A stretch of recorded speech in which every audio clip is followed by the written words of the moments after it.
Black holes एक ऐसा object जो पूरे ब्रह्मांड में सबसे ज्यादा ग्रेविटी को होल्ड करता है। लेकिन बात सिर्फ ग्रेविटी की नहीं है। एक्चुअली में ये जो पर्टिकुलर ब्लैक होल है ये पूरे के पूरे ब्रह्मांड में सबसे ज्यादा मैटर को निकल जाते हैं। लेकिन सबसे इंटरेस्टिंग पॉइंट तो ये है कि जो ब्लैक होल है ये धीरे धीरे अपने आप को इंक्रीज करते हैं और एक टाइम के बाद ये इतने ज्यादा बड़े हो जाते हैं कि हम इन्हें सुपर मैसिव ब्लैक होल कहते हैं। यानी कि कहीं ना कहीं मानो तो जो ब्लैक होल्स है उनका नेचर है कि वो अपने मैटर को और भी ज्यादा बढ़ाएंगे और जितना ज्यादा उनका मैटर बढ़ते जाएगा वो उतने ज्यादा मैटर को और भी अट्रैक्ट करेंगे और अपनी साइज को और भी ज्यादा बढ़ाएंगे और हमारे पूरे यूनिवर्स को एक दिन खत्म कर जाएंगे। बट वेरी इंटरेस्टिंगली हमारे ब्रह्मांड का सबसे बड़ा ब्लैक होल जिसका नाम है टॉन 618 जो हमारी पृथ्वी से लगभग 18-20 करोड़ लाइट ईयर्स दूर है। लेकिन बात यहाँ पर ये नहीं आ रही है कि कितने दूर है, बात मेन यहाँ पर ये आ रही है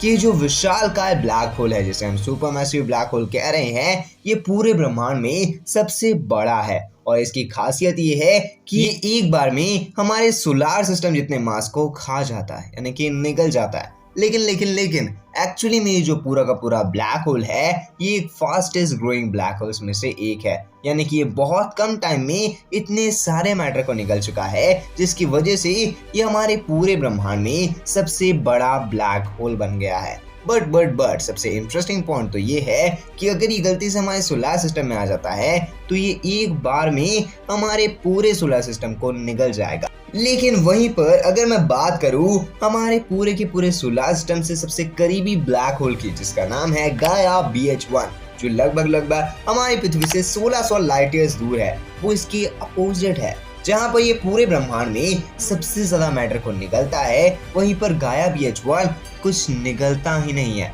यानी कि ये शांत है। लेकिन एक्चुअली में जो ब्लैक होल्स है हमने तो उनका नेचर जान रखा है कि वो मैटर को निकल जाते हैं, यानी कि जो मैटर रहता है उसे वो अपने इवेंट होराइजन में लेंगे और डायरेक्टली वो इवेंट होराइजन के मैटर को सिंगुलैरिटी तक पहुंचा देंगे। लेकिन खास बात तो ये है कि जो गाया BH1 है वो ऐसा कैसा ब्लैक होल है जो कोई मैटर को निकलता ही नहीं है। तो देखो जो गाया BH1 है ना वो एक्चुअली में एक ऐसा ब्लैक होल है जिसके आजू बाजू एक बाइनरी स्टार का सिस्टम रिवॉल्व कर रहा है, यानी कि दो ऐसे स्टार है जो गाया BH1 के आजू बाजू चक्कर काट रहे हैं लेकिन फिर भी ये गाया BH1 उन्हें कोई नुकसान नहीं पहुंचा रहा है। अब देखो या तो ये कोई साइंटिफिकल फिनोमिना है या फिर हमने ब्लैक होल्स के बारे में ढंग से स्टडी नहीं कर रखी है, क्योंकि आज तक आप लोगों ने जितनी भी चीजें देखी है चाहे फिर वो ब्लैक होल हो या फिर वो ब्लैक होल्स के बारे में थ्योरीज हो, रियलिटी ये है कि हम में से किसी को भी ये नहीं पता कि जो ब्लैक होल्स है वो रियलिटी में वर्क कैसे करता है। जितनी भी चीजें कह रहे हैं कि ब्लैक होल के अंदर मैटर जाते जाता है उसके अंदर सिंगुलैरिटी होती है, इवेंट होराइजन होता है, एक्सक्रीशन डिस्क होता है। लेकिन सबसे इंटरेस्टिंग पॉइंट अगर मैं आपको बोलूं कि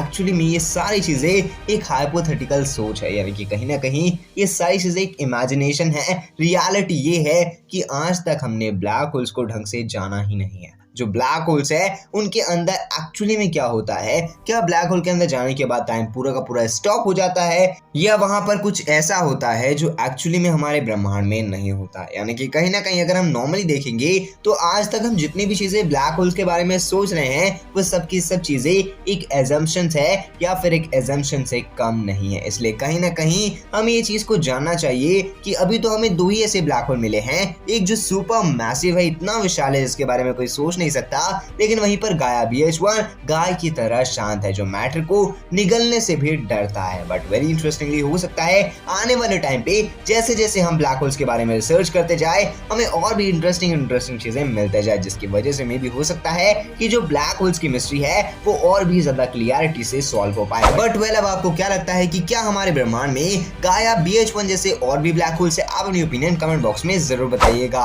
आखिर आपको वीडियो देखने में मजा आया होगा तो वीडियो को एक लाइक करना, अगर आप चैनल पे नए हैं तो चैनल को सब्सक्राइब कर देना, साथ ही साथ बेल आइकन कॉल पे सेट करना। मैं मिलता हूं अगली वीडियो में, तब तक के लिए जय हिंद, वंदे मातरम and thanks for watching this video.